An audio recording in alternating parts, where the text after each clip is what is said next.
ఓం శ్రీ గణేశాయ నమః. గంగాష్టకం. భగవతి భవలీలా మౌళిమాలే తవాంబః కనమను పరిమాణం ప్రాణినో ఏ స్పృశంతి అమర నగర నారీ చామర గ్రాహిణీనాం విగత కలికలం కాతంక పంకేలుఠంతి బ్రహ్మాండం ఖండయంతి హరశిరసి జటావల్లిముల్లాసయంతి స్వర్లోకాదాపతంతి కనకగిరిగుహగండశైలాత్ స్ఖలంతి క్షోణీవృష్టే లుఠन्ति दुरितजया चमूनिर्भरम् अर्चयन्ति पाथोधिं पूरयन्ति सुरनगरसरित्पावने नः पुनातु मज्जन्मान्तङ्गकुम्भच्युतमदमदिरामोद मत्तालिजालम् स्नानै सिद्धाङ्गनानं कुजयुग निगलत्कुङ्कुमासङ्गपिङ्गम् सायं प्रातर्मुनीनां कुसकुसुमच्चयेच्छन्नतीरस्तनीरम् पायान्नो गाङ्गमं वः करिकर मकराक्रान्तरं हस्तरङ्गम् आदिवादिपितामहस्य नियम व्यापारपात्रे जलम् पश्चात्पन्नगसायिनो भगवतः पादोदकं पावनम् भूयस्यम्बुजटा विभूषणमणिर्जिह्नोर्महर्षेरियम् कन्या कल्मषनाशिनी भगवती भागीरथी भूतले शैलेन्द्रादवतारिणी निजजले मज्जन्नोत्तारिणी पारावारविहारिणी भवभयश्रेणी समुत्सारिणी शेषाङ्गैरसुकारिणी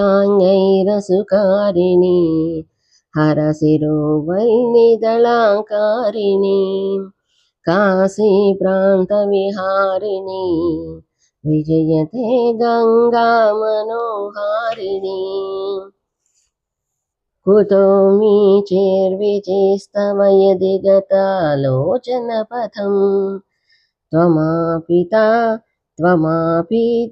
पीताम्बरपुरनिवासं वितरसि त्वदुस्सङ्गे गङ्गे पतति यदि कायस्तनुभृतां तदा मातः सातक्रत वपदलाभोऽप्यति लघु भगवति तव तीरे नीरमात्रासनोऽहम् विगतविषयतृष्णः कृष्णमाराधयामि सकलकलुषभङ्गे स्वर्गसोपानगङ्गे तरलतरतरङ्गे देवि गङ्गे प्रसीद मातार्जाह्नविशम्भुसङ्गमिलिते मौला निधायाञ्जलिम् त्वत्तीरे वपुषो वसानसमये नारायणाङ्घ्रिद्वयम् सानन्दं स्वरतो भविष्यति मम प्राणप्रयाणोत्सवे भयाद्भक्तिरविच्युता हरिहराद्वैतात्मिका शाश्वती गङ्गाष्टकमिदं पुण्यं यः पठेत् प्रयतो नरः सर्वपापविनिर्मुक्तो विष्णुलोकं स गच्छति सर्वपापविनिर्मुक्तो विष्णुलोकं स गच्छति इति श्री शंकराचार्य विरचितो गंगाष्टकं संपूर्ण.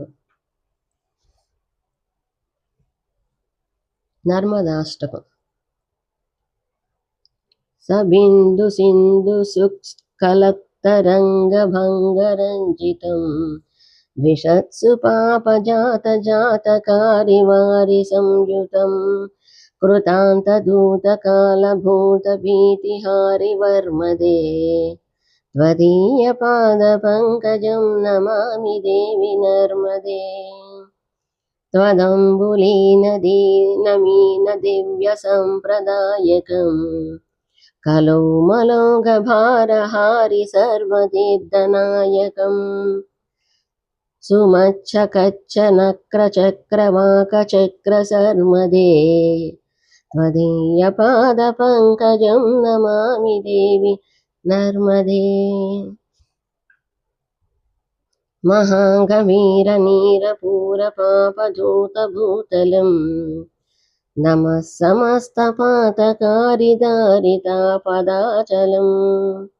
जगन्लये महाभये मकृण्डसूनुहर्म्यदे त्वदीयपादपङ्कजं नमामि देवि नर्मदे गतं तदैव मे भयं त्वदम्बुवीक्षितं यदा मृकुण्डसूनुसौनकासुरारिसेवितं सदा पुनर्भवाब्धिजन्मसम्भवादिदुःखवर्मदे त्वदीयपादपङ्कजं नमामि देवि नर्मदे अलक्ष्यलक्ष्यकिन्निरामरासुरादिपूजितं सुलक्षणीरतीरधीरपक्षिलक्षकूजितं वसिष्ठशिष्टपिप्पलादिकर्दमादिसर्मदे त्वदीयपादपङ्कजं नमामि देवि नर्मदे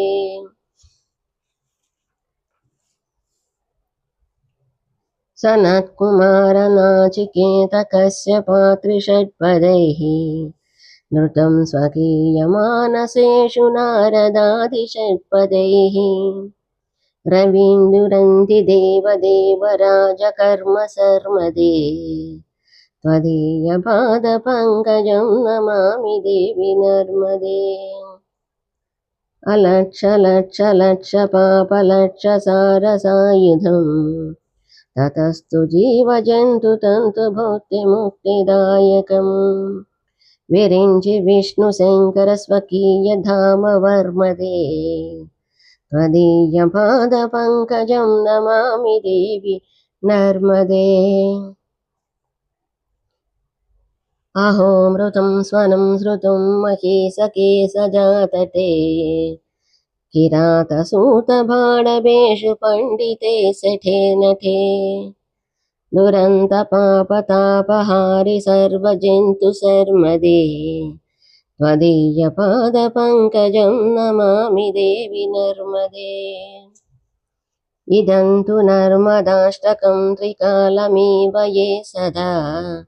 पठन्ति ते निरन्तरं न यान्ति दुर्गतिं कदा सुलभ्यदेहदुर्लभं महेशधाम गौरवम् पुनर्भवा नरा न वै विलोकयन्ति रौरवम् त्वदीयपादपङ्कजं नमामि देवि नर्मदे त्वदीयपादपङ्कजं नमामि देवि नर्मदे त्वदीयपादपङ्कजं नमामि देवि नर्मदे ఇది శ్రీ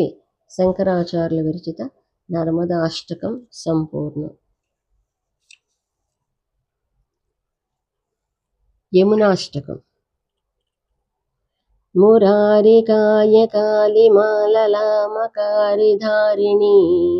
తృణీకృత త్రివిష్టపాత్రిలోకశోకహారిణి మనోనుకూల కుంజ కుంజదూత దుర్మదా ధునోతు నో మనోమలం కళిందనందిని సదా మలాపహారి వారి పూరభూరి మండితామృత వృషం ప్రవాతక ప్రపంచనాతి పండిత సునందనందితాంగ సంగరాగరంజితాహిత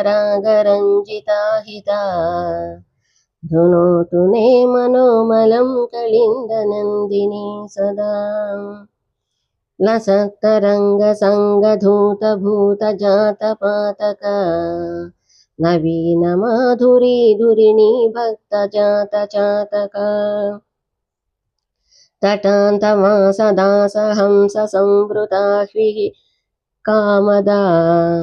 धुनोतु नो मनोमलं कलिन्दनन्दिनी सदा विहाररासखेदभेदधीरतीरमारुता गता गिरामगोचरे यदीयतीरचारुता प्रवाहसाहचर्यपूतमेदिनी नदी नदा धुनोतु नो मनोमलं कलिन्दनन्दिनी सदा तरङ्गसङ्गसैकतान्तरावतां सदा सेता सरन्निसाकरां सुमञ्जुमञ्जरी सभाजिता भुवार्चनाय चारुणाम्बुनाधुना विशारदा धुनोतु नो मनोमलं कलिन्दनन्दिनी सदा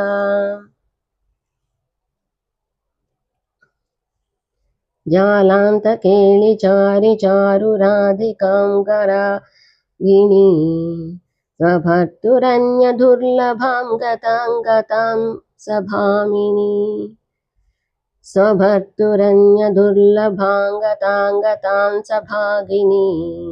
स्वदत्तसुत्तसप्तसिन्धुभेदनालिकोविदा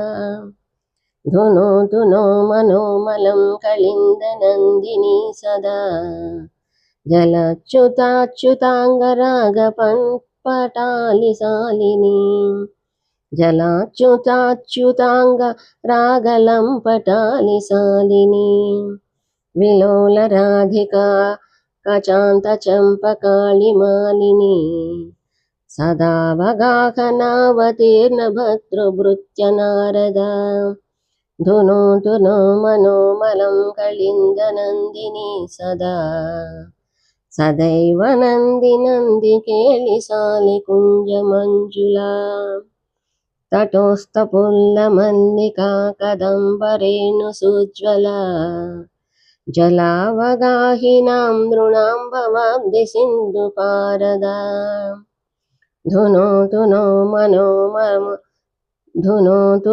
मनोमलं कलिन्दनन्दिनी सदा धुनोतु नो मनोमलं कलिन्दनन्दिनी सदा। ఇది శ్రీ శంకరాచార్యుల విరచితమైన యమునాష్టకం సంపూర్ణం. ఓం శాంతి శాంతి శాంతి. ఈ వీడియో కనుక మీకు నచ్చినట్లయితే ప్లీజ్ లైక్ చేయండి, సబ్స్క్రైబ్ చేసుకోండి.